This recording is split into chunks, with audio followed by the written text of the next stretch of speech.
저희가 이번 시간에 처음으로 선보입니다. 코너 속의 코너로서 함께 한번 해볼 텐데 생활 속에서 찬반 논란을 불러오는 이슈들 우리 양지민 변호사님과 함께 법적으로 한번 풀어보는 시간을 갖도록 하겠습니다. 자, 첫 번째 이슈입니다.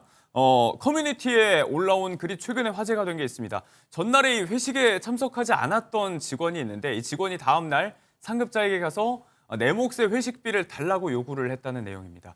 아니, 회식에 안 갔는데 회식비를 달라고 한 거예요? 무슨 얘기인가요, 이거? 그렇죠. 그러니까 내가 회식을 못 간다라고 했더니 사람들이 그래 그러면 요새는 뭐 회식 강요하지 않잖아요. 예. 그래서 안 왔는데 그 다음 날 내가 회식을 안 가서 뭐 먹지도 못했고 마시지도 못했으니까 예. 그 회식비를 n분의 1로 나눈 금액을 어허. 나한테 지급해달라라고 네. 요구를 한 거예요. 회사 입장에서는 굉장히 당황스럽겠죠. 예. 그런데 이걸 법적으로 접근을 해보자라고 네. 한다면 이 직원의 경우에는 그 돈이 사용됐고 나는 그 혜택을 누리지 못했으니까 그걸 나에게 줘라는 논리인 것인데 이게 원래 나에게 왔어야 될 몫이라는 입장인 거죠. 그렇죠. 근데 법적으로는 그렇진 않습니다. 왜냐하면 우리가 회식비라는 것은 회식 행위를 전제로 해서 회사가 지급을 해주는 복리후생비예요. 예. 그렇기 때문에 내가 회식에 참석 안 했다라는 것은 나는 어떻게 보면 그러한 혜택을 포기했다라고 볼 수가 있기 때문에 예. 이거를 별도로 산정해서 마치 뭐 식사비 지급하는 것처럼 네. 지급해줄 의무가 회사에게는 발생하지 않고요. 대법원도 예. 사용자가 선물로 제공한 식사의 경우에는 복리후생비이기 때문에 이것을 근로의 대가인 임금으로 보기 어렵다라고 해서 예. 이걸 주지 않는다라고 해서 임금 체불이라든지 전혀 문제가 될 것은 없습니다. 네. 애초에 뭐 회사 입장에서는 이 목적을 달성하는 데 참여하지 않은 구성원이 누릴 수 없는 몫이라는 건데 법적으로 확실히 결론을 지어주셨는데 이게 사회 통념상으로도 잘 받아들여지지 않는 주장이었던 것 같습니다. 다음 이슈도 한번 볼게요. 비슷한 시기에 또 커뮤니티에 화제가 된 글이 있습니다. 이거 이제 법인카드에 관한 얘기인데 재택근무하는 직원에게 점심시간에 밥 먹으라고 한도가 정해진 이 법인카드를 회사가 줬나 봐요. 네. 이거를 지금 한도 다 채워서 매일 친언니가 운영하는 카페에서 긁었다가 문제가 된 건데 당사자 본인이 직접 올린 글이에요? 그렇습니다. 한 익명 커뮤니티 게시판에 본인 당사자가 예. 글을 올렸는데요. 이거 내가 잘못한 거냐라는 게시글이었습니다. 예.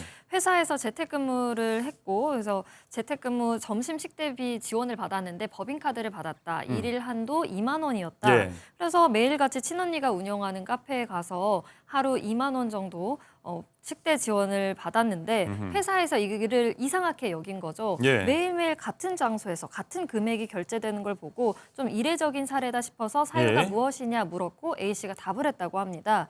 그런데 회사 측에서는 이를 굉장히 질타를 하면서 현금으로 주겠다. 네. 법인카드는 회수하겠다라고 예. 했습니다. A씨는 규정에 어긋난 것도 아닌데 과도한 조치 아니냐라면서 커뮤니티에 글을 올렸던 겁니다. 네. 이 누리꾼은 이제 식대로 쓰라고 준 건데 밥이든 커피든 무슨 상관인가. 또 이게 뭐 친족이 운영하는 가게였어도 쓰라고 준 법인카드인데 문제가 있는가라는 해명이에요.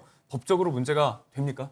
그러니까 이게 식사를 내가 실제로 그 카페에 가서 하고 예. 그에 대한 결제 대금으로 결제를 했다면 문제가 되지 않을 수 있습니다. 그런데 지금 문제는 2만 원을 꽉 채워서 2만 원을 무조건 긁은 것 같아요. 예, 매일같이. 그렇기 때문에 사실은 회계팀 입장에서도 한 곳에서만 지속적으로 같은 금액이 반복돼서 결제하면 이건 예. 나중에 세무적으로 문제 생길 수 있거든요. 혹시나 뭔가 약속하고 돈을 지급한 그런 형식이 될 수 있기 때문에 네. 문제가 될 수 있는데 게다가 알고 보니까 자기 친언니의 이제 카페인 거잖아요. 이거는 혹시나 나를 모를 문제가 발생할 수 있어서 현금으로 지급하겠다라고 회계팀이 결정을 한 것으로 보이고 네. 원칙적으로 우리가 식대라는 것도 내가 밥을 실제로 먹은 금액에 대해서만 인정이 되는 것이지 내가 2만 원, 3만 원 쓸 수 있다라고 해서 예. 그 돈이 내 거다라고 생각하면 좀 무리입니다. 네. 자, 오늘 회사 얘기에 좀 중심이 잡혀 있는데 마지막 이슈가 될 것 같습니다. 비슷한 맥락일 수 있어요.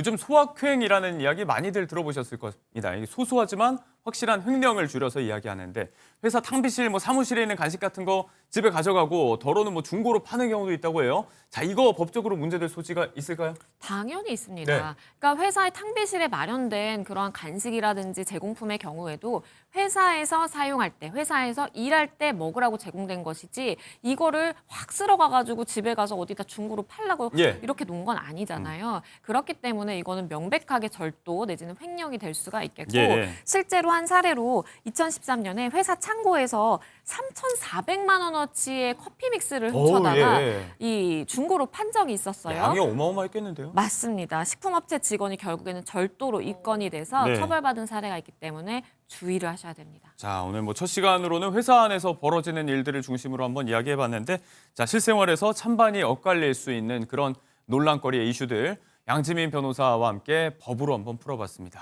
오늘 시간 내주셔서 고맙습니다.